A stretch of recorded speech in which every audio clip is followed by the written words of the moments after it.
ಮಹಾತ್ಮ ಗಾಂಧೀಜಿಯವರು ಈ ದೇಶದ ಜನರಿಗೆ ಪ್ರತಿಭಟನೆ ಮಾಡ್ತಕ್ಕಂಥದ್ದು, ಹೋರಾಟ ಮಾಡ್ತಕ್ಕಂಥದ್ದನ್ನು ಶಾಂತಿಯುತವಾಗಿ ಮಾಡಬೇಕು ಅಂಥೇಳಿ ಬ್ರಿಟಿಷರ ದುರಾಡಳಿತ ವಿರುದ್ಧ ಜನರನ್ನು ಎತ್ತಿ ಕಟ್ಟುವಂಥ ಕೆಲಸವನ್ನು ಅವತ್ತು ಮಾಡಿದರು. ಅವತ್ತು ಅವಶ್ಯನೂ ಇತ್ತು.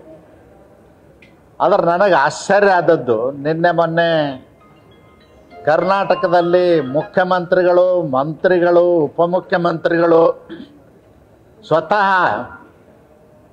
ಪ್ರತಿಭಟನೆಯಲ್ಲಿ ತೊಡಗಿದ್ದಾರೆ.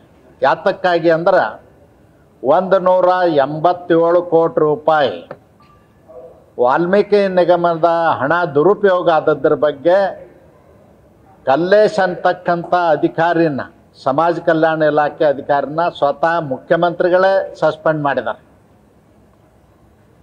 ಅವರು ಸಸ್ಪೆಂಡ್ ಮಾಡಿದಂಥ ಅಧಿಕಾರಿಯ ಕಂಪ್ಲೇಂಟನ್ನು ನಂಬಿ ಇಡಿ ಅಧಿಕಾರಿಗಳ ವಿರುದ್ಧ ಕರ್ನಾಟಕದ ಮುಖ್ಯಮಂತ್ರಿಗಳು, ಮಂತ್ರಿಗಳು ಪ್ರತಿಭಟನೆಯನ್ನು ಮಾಡ್ತಾ ಇದ್ದಾರೆ. ಸೋಜಗದ ಸಂಗತಿ ಅಂದರೆ ಮುಖ್ಯಮಂತ್ರಿಗಳು ಮತ್ತು ಮಂತ್ರಿಗಳಿಗೆ ಕನಿಷ್ಠ ಜ್ಞಾನ ಆದರೂ ಇರಬೇಕಲ್ಲ. ನಾವು ಸಂವಿಧಾನದತ್ತವಾಗಿ ಪ್ರಮಾಣ ವಚನ ಸ್ವೀಕಾರ ಮಾಡಿದ್ದೀವಿ. ಸ್ವೀಕಾರ ಮಾಡಿದ ನಂತರ ಮಂತ್ರಿಗಳಿಗೆ, ಮುಖ್ಯಮಂತ್ರಿಗಳಿಗೆ ಪ್ರತಿಭಟನೆ ಮಾಡುವಂಥ ಹಕ್ಕಿರೋದಿಲ್ಲ. ಅದು ಗೊತ್ತಿದ್ದೂ ಕೂಡ ಪ್ರಜ್ಞಾಪೂರ್ವಕವಾಗಿ ಕಾನೂನು ಭಂಗವನ್ನು ಮಾಡಿದ್ದಾರೆ. ಇದನ್ನು ನಾನು ಖಂಡಿಸ್ತೇನೆ. ಯಾಕಂದ್ರೆ ಸ್ವತಃ ಮುಖ್ಯಮಂತ್ರಿಗಳು, ಮಂತ್ರಿಗಳು ಪ್ರತಿಭಟನೆಯಲ್ಲಿ ಭಾಗವಹಿಸುವಂಗಿಲ್ಲ. ಶಾಸಕರು ಮಾಡ್ಬೋದು, ಕಾರ್ಯಕರ್ತರು ಮಾಡ್ಬೋದು, ಸಾರ್ವಜನಿಕರು ಮಾಡ್ಬೋದು. ಆದರೆ ಇವರಿಗೆ ಮಾಡ್ತಕ್ಕಂಥ ಅಧಿಕಾರ ಇಲ್ಲ.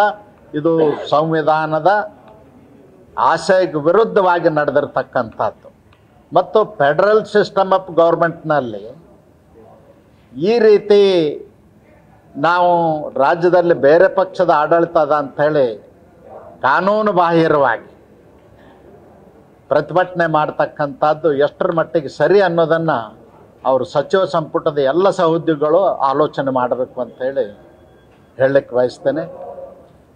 ಇವತ್ತೇನು ಕರ್ನಾಟಕದಲ್ಲಿ ದಲಿತರ ಹಣ ಕಳೆದ ವರ್ಷ ಮತ್ತು ಈ ವರ್ಷದ್ದು 25,000 ಕೋಟಿ ಬೇರೆ ಉದ್ದೇಶಗಳಿಗೆ ಬಳಸ್ಕೊಂಡಿದ್ದಾರೆ.